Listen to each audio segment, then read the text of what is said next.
Philip Roth's The Anatomy of Lesson continues the story of Nathan Zuckerman. It is the last novel of the Zuckerman trilogy. In the opening of the novel, we find ourselves in the vibrant city of New York in 1973. Nathan Zuckerman, a successful novelist, has been grappling with a creative drought since his highly acclaimed book, Karnofsky, was published years ago. Alongside his professional struggles, Zuckerman has been burdened by chronic pain in his neck and shoulders for the past 18 months, a condition that has eluded both diagnosis and cure from doctors. To cope with the pain, Zuckerman relies on a combination of alcohol and a prescription pain medication called Percodan. In addition to his physical and creative challenges, Zuckerman's personal life is complex. He is divorced and engages in sexual relationships with 4 different women,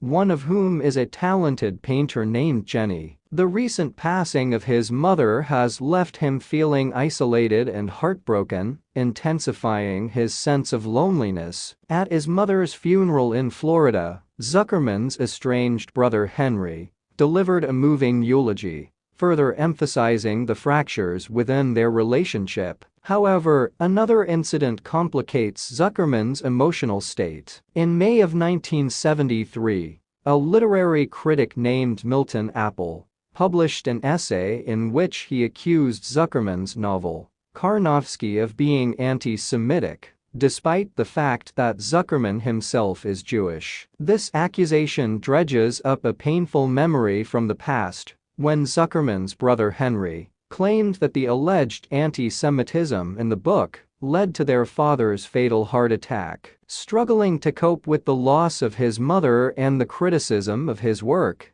Zuckerman becomes fixated on Apple's essay and develops a deep-seated vendetta against the critic. As December rolls around, Zuckerman finds himself consumed by thoughts of rebuttals against Apple's claims. Amidst his intellectual pursuit, he engages in a sexual affair with Diana Rutherford, a 20-year-old who works part-time as his secretary. Diana, aware of Zuckerman's obsession, tries unsuccessfully to convince him to let go of his vendetta and disregard Apple's criticisms of Karnofsky. Thus, the stage is set for a tumultuous journey through Zuckerman's life, as he navigates personal relationships, physical pain, creative challenges, and a brewing conflict with a literary critic. In a sudden shift of direction, Zuckerman finds himself disillusioned with writing and yearning for a more meaningful profession. He becomes fixated on the idea of attending medical school,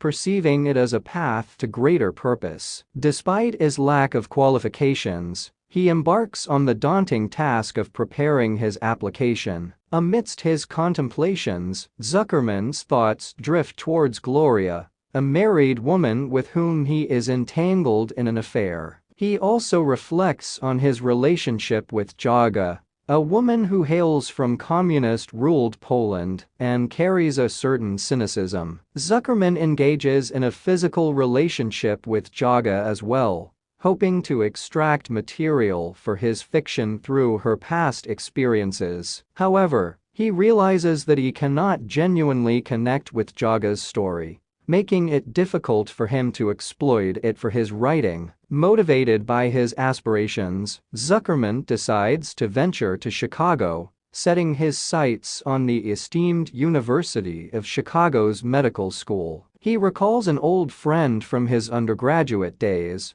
Bobby Freytag, who has become a doctor at the University of Chicago Medical Center. Zuckerman hopes that Bobby's influence and assistance will increase his chances of acceptance. Before departing for Chicago, he impulsively calls Milton Apple, using the opportunity to vent his pent-up anger at the critic. However, Zuckerman discovers that this confrontation only leaves him feeling worse, deepening his emotional turmoil. With these intertwined affairs and conflicting emotions, Zuckerman's journey takes an unexpected turn as he pursues his ambition to enter the medical field. while grappling with the complexities of his personal life. During Zuckerman's plane ride to Chicago, he strikes up a conversation with the passenger seated beside him. In a spontaneous decision, he assumes a false identity, introducing himself as Milton Apple, a pornographer. Immersed in this newfound persona, Zuckerman finds himself exhilarated and invigorated, fabricating an intricate personality and backstory to entertain himself. He maintains this charade even when he arrives in Chicago and interacts with Ricky, his female chauffeur. Soon, Zuckerman meets with Bobby Freytag in his office, excited to share his plans of applying to medical school. However, Bobby is quick to dismiss Zuckerman's aspirations, deeming them foolish and implausible. He urges Zuckerman to embrace his highly successful writing career instead. However, their conversation is interrupted when Bobby receives a phone call from his grieving father, who recently lost his wife. Seizing the opportunity to lend support, Zuckerman offers to accompany Mr. Freytag to the cemetery the following day, so he can visit his wife's grave. The next day, Zuckerman and Mr. Freytag, accompanied by Ricky, embark on their journey to the cemetery. However, amidst the solemnity of the surroundings, Zuckerman experiences a sudden emotional outburst, leading to his loss of consciousness. He awakens in the hospital, where Bobby works, and learns that his collapse was a result of excessive alcohol and Percodan consumption. The incident also caused injuries to his mouth and the skin between his neck and chin from falling on a gravestone. Bobby informs Zuckerman that he will remain in the hospital until he has sufficiently healed from his injuries and has detoxed from the substances. As he spends time recovering, Zuckerman engages in conversations with an emergency room doctor and observes the hospital staff as they go about their work. Despite the setbacks, Zuckerman's conviction to become a doctor remains steadfast, fueling his determination. Thus, Zuckerman's hospital stay becomes a pivotal period in his life, allowing him to contemplate his future aspirations while confronting the consequences of his self-destructive habits.